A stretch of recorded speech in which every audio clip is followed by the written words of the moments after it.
এটা জয়ন্তীর একটি morning view.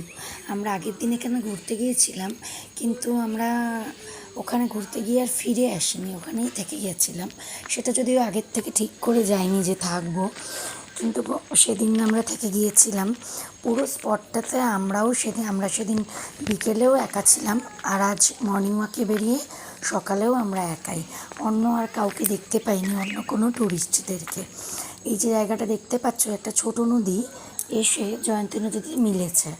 আর এই যে ফরেস্টের মতন একটা এলাকা দেখতে পাচ্ছ, এই এলাকাটা ওই দুটো নদীর মাঝখানে তৈরি হয়েছে। এত সুন্দর জায়গাটা, মানে এটা নিজে চোখে না দেখলে এই মোবাইলের ক্যামেরাতে কিছুই বোঝা যাবে না। যদি তোমরা যাও তাহলে এটা দেখে এসো।